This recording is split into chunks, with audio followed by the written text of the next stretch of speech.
Welcome back, everybody. We are here with Ryan J. He is our entertainment critic. We're saying aloha to him. It's great to see you. I'm so uncomfortable. You look great in your Hawaiian shirt. Do I? Yes. You own it, so it's not like you didn't buy that. That's true. Thanks for calling me out about it. I did have to dress it up as much as possible. I got my Ariana Grande design for Swarovski ear cuffs. You know, I'm dripping in Swarovski, my favorite. I love it. You know? Okay, two things. First of all, I want it because I think you have such a great sense of style. What do you think of Hawaiian shirts, just generally speaking? Because you own one. Should guys?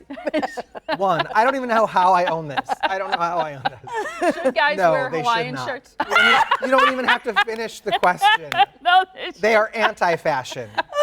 They are anti. It's like, I had a feeling. I think you love look it. good. I think you look more fun than usual. Listen, no, a Hawaiian shirt is anti-fashion. It is the male equivalent of a woman's cover-up at the pool. Okay. Okay, here's So thanks for letting me wear it out in public and on air. Okay, here's the other thing I wanted to say. You're going to be really excited, I think, to hear this. Last night I watched a movie. I'm going to let you guess what it is because it's one you've been telling me. You got to watch this. You knew I would like it. Yes.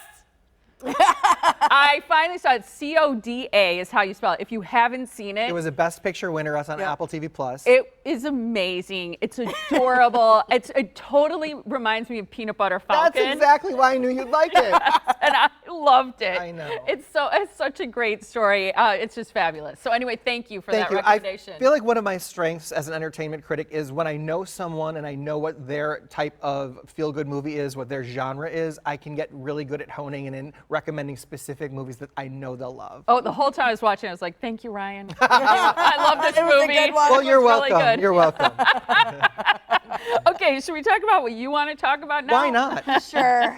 Okay, so I know what you did last summer. This is rated R and it's in theaters. This is the unnecessary reboot of the Hasher horror classic from 1997 that comes in sort of an updated, a very tired, updated version. Oh, okay, so not updated?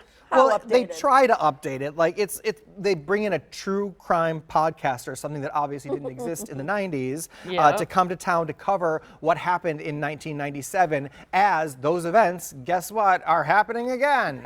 Like kind of the dumbest way to reboot a movie. So, Okay. Well, what works then? What works is when you have some of the actors from the original film come back in very creative ways. So the best part of the movie is seeing Jennifer Love Hewitt, of course, the star from the original. You got Sarah Michelle Gellar popping up, Ryan Phillippe not, but he was in the original. Freddie Prinze Jr. is also in this again.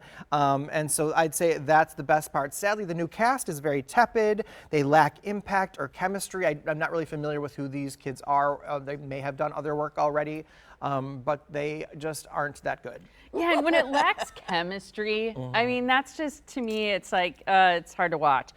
So is that one of the things that you think does not work well and is one of the main things that bothers you? Yeah, the script is horrible, and it's also really unrealistic. You know how in a horror movie, you're in a horror movie and someone's like, warns you, you're next. Yeah. Like the last thing you're gonna do is go sit by the pool by yourself. Right. Go off In on the your dark. own, in the dark, right? Yeah. But that's how dumb and unrealistic this horror movie is. Also, the writing is stupid. Like one of the characters, like, I'm being blackmailed, and it's like, no, you're not. You're being harassed. No one's threatening you with any. Like the blackmail has its own definition. Right. You know what I mean? Like I was like, whoever wrote this doesn't know the difference because it just makes the character look illiterate. You know, so stupid. So I don't know. You loved it. It cuts from day to night. I want to say skip it, but stream it because it is fun enough to hate watch. Okay. So wait till it's out of the theaters. Fun and a enough chance- to hate watch. Yeah, so you can stream it. Perfect. Okay, your next one is Nautilus. This is on AMC and streaming on AMC Plus. Yes. Now this is something I've never done before. I usually review things when they first come out, watch them in advance. I missed the opportunity to do this. This is now streaming now on AMC Plus. I think episode 4 or 5 weekly. Okay. And streaming on AMC Plus. I love it so much, though, I have to bring it to the people and tell you let you know it is like a must watch. It is so good. It's my favorite fantasy series I think I've ever seen adapted to television. It is an adaptation of the classic Jules Verne novel, 20,000 Leagues Under the Sea. Have either of you ever read it? Yeah, no, but I've heard of it. Yes. Yes, same. I have not read it, so I cannot tell you how true to the novel it actually is, but what I can tell you is that it is absolutely fabulous and fantastic. Wow. Okay, so you like like the twist, you like the yes, story. we've got Captain Nemo, and he builds and steals the submarine. This is the crusade against the English company, and the design is phenomenal. The casting here is incredible. I was looking each of these actors up. I love the subplots between the characters. Looks beautiful. Yes, the English and those on the submarine, and all the intricacies there between the subplots and the way that they play together, with every episode being an incredible epic adventure. It is so cool. It's like a chef's kiss of a show.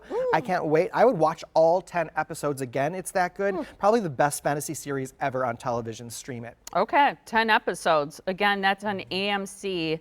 It's streaming on AMC Plus. Okay, so one that we didn't get to last week, this is available digitally, is Sovereign, and it's rated R, Are right? you guys familiar with what a sovereign citizen is?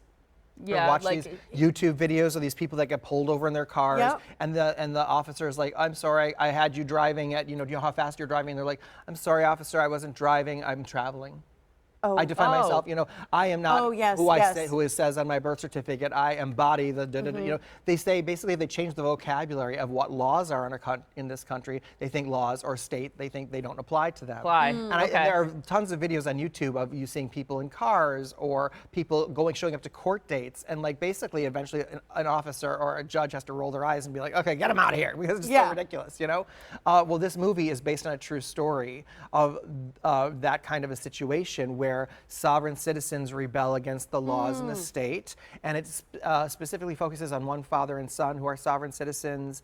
The cast here is great. You see Dennis Quaid. We have Nick Offerman, who I love. The son there is played by Jacob Tremblay, who's all grown up, and I didn't even recognize as a young adult there. Wait, is this a series or a movie? A movie. It's a movie. Okay. Yeah. Okay. And it's so timely. It's so good. Martha Plimpton is also in it. I just love the cast. And stream it digitally. You can rent it or own it to stream, and it's really, really good. All right. Thanks, Ryan. Thank you. You can too. follow Ryan J and all of his Hawaiian shirt fashion advice, and his full archive of entertainment reviews to help you decide what to see, stream, or skip. It's RyanJReviews.com.